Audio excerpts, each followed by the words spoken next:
what were your feeling towards the fact that these women were women in power at a time where it would have, felt very unlikely? What did you discover about that, about the fact that women were governing, in the case of Elizabeth, at least, very successfully? I can imagine it would have been incredibly frustrating, not to mention the fact that you were an absolute disappointment to everyone, not just your family, but to an entire nation.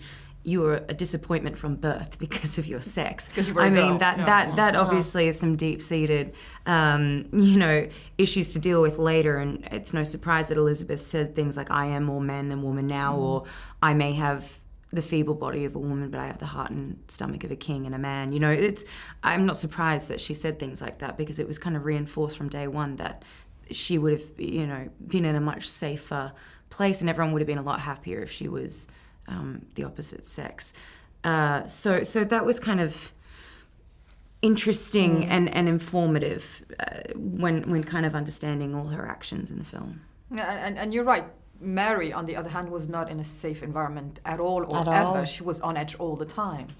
Yeah, I mean, she was born into a country that was about to sort of be thrown on its head a little bit, and her father died a few days after she was born, and he said, like, the Stuart clan will die with the lassie, or the Stuart reign. And when she was 5 years old, she was sent out of Scotland because the rough wooing happened where Henry came up and just like raped and pillaged everything and everyone in Scotland.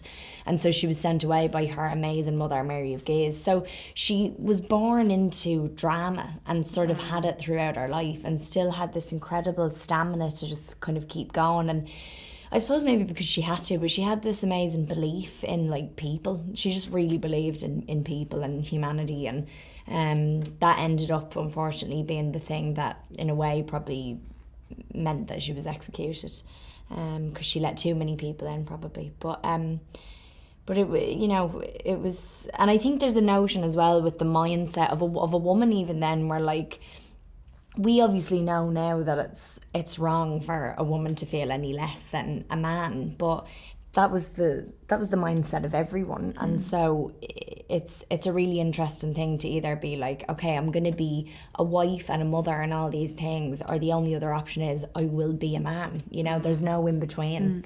So it was very extreme, these two versions of power. Let's talk about the girly stuff, the costumes, the makeup, all these things. The lovely makeup you got to wear. The lovely makeup you had to wear. It was your most glamorous moment, Margot. Definitely. Yeah, well, we got to wear denim for the whole thing. So Alex Byrne, our costume designer who had done Elizabeth, she did the Elizabeth films, she had been in that world before, had kind of been there, done that with that type of period costume, and she really wanted to do something different and kind of add modernity to this look. And so every single one of our costumes was made out of cotton, was made out of denim, and each dress had a story. Like for Mary, the shades of her dress progressively got darker and darker as her life became darker and darker. So it was lovely to have that be such an emotional thing. And Elizabeth's style was quite well documented, wasn't it? It was, and at the end we kind of replicated the famous portraits of Elizabeth, the Phoenix, the coronation portrait, the Darnley, and replicated the costumes and hair and makeup looks pretty closely to have that passage of time leading up until the climactic execution in the film. But yeah, actually those three costumes are the only things that weren't denim. Everything else was. But Jenny Sherkor, who did the hair and makeup design and also worked on the previous Elizabeth films, obviously knew this character inside out already, as did Alex, and they just could make really brave choices, I think, because they'd had so much experience and so much time with the character, and I was just lucky to be along for the ride, really.